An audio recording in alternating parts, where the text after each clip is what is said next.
it's just attachments. We are so attached to Definitely. so many things. It's a society. It's programmed now. Yeah. I mean, like the beautiful Uh, thing about this phone is I don't have anything to look down at anymore. exactly. Yeah. So 70 to Exactly. 80% of the people down looking down on the phone right now, and I'm looking Yeah. at that as I got out of yoga. Like, damn, everyone is really looking down. Yep. Like they don't know what's going on. I'm looking up, and everyone is looking down. I could just fucking anything can happen, and they're missing the whole moment, and they're being Exactly. controlled by Yeah. whatever it may be. Mm-hmm. You know, information, and it's like when you're controlled by information, you control a person's mind, Definitely. and when and you're controlled by information, you're not controlled by faith anymore. Right. And when you don't know what faith truly is, you don't understand survival. Mm-hmm. And I think that's something I'm learning, to be honest, right now in my life. Like yesterday, I fasted. Um, I am in a place where I am considering converting to Islam. Mm-hmm. Um, and I appreciate all the prophets and all the sects. It's something about Islam to me in terms of discipline, in Mm-hmm. terms of uh, uh, uh, fasting, in terms of it's one God. We all pray together. That I'm just seriously like in tune with, and it's been like that for a couple years. Right. But I find myself now picking up the Quran and reading, and just relating to it a lot. But I fasted yesterday. I didn't drink. I didn't. I didn't drink any I thought water. I thought fasting dealt with drinking. I thought fasting was just drinking water. You can drink water, Uh huh. but I did a fast where I didn't drink for more than 12 hours. I didn't eat, and I didn't even talk. So it's extreme fast. Now, do you?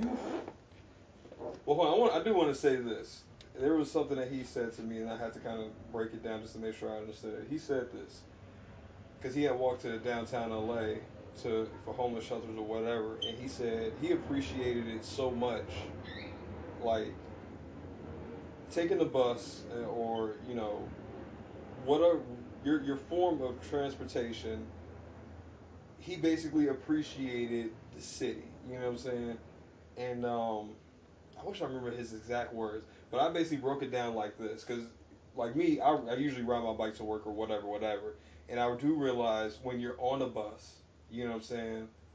For the most part, yeah, everybody's looking down at their phones and shit. You know what I'm saying? They're missing the moments. But at the same time, when you're on the bus, you're still missing out on the environment that you're passing up. You know what I'm saying? In terms of understanding the community, I mean, and, you know what I mean, like what you're going through.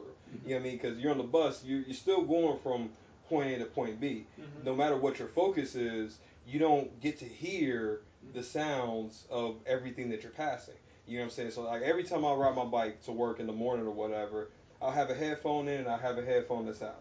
You know what I'm saying? So I have music in one ear, so if I don't feel like listening to what's outside, just listen to the music. But at the same time, it's like, oh shit, I hear something interesting.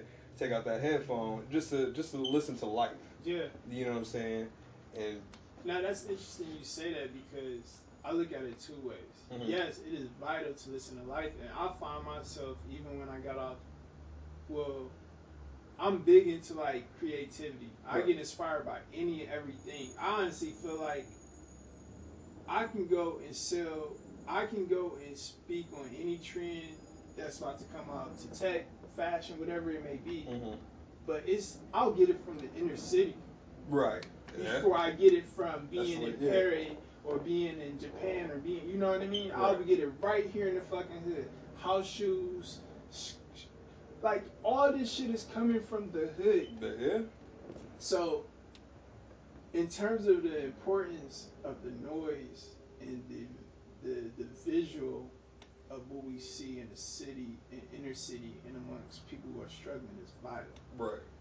On the contrary, this is noise. So what True. I do on the other side is I go out to complete silence. I've been Right. finding myself for the past 4 or 5 months going out to San Gabriel Mountains and sitting amongst the quiet nature and shit. nature, Yeah, which I is feel a you. different type of noise Definitely that true.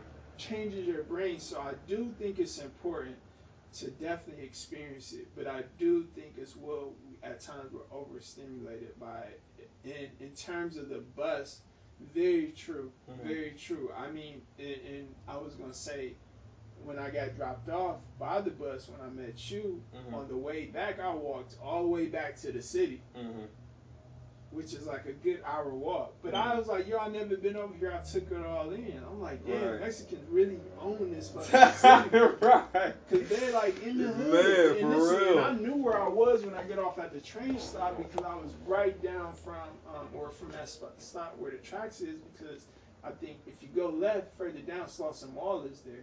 I believe so. The popular one. Yeah. So, I say that to say, yeah, I'm huge in this. I walk in Skid Row all the time. I am a walker, first of all. Like, I am your, like, I feel you, same primate. Man, I love to walk. That's why I miss New York City, because I can walk from the middle to Lower East Side all the way up and be stimulated by so many different neighborhoods. You know, I people watch.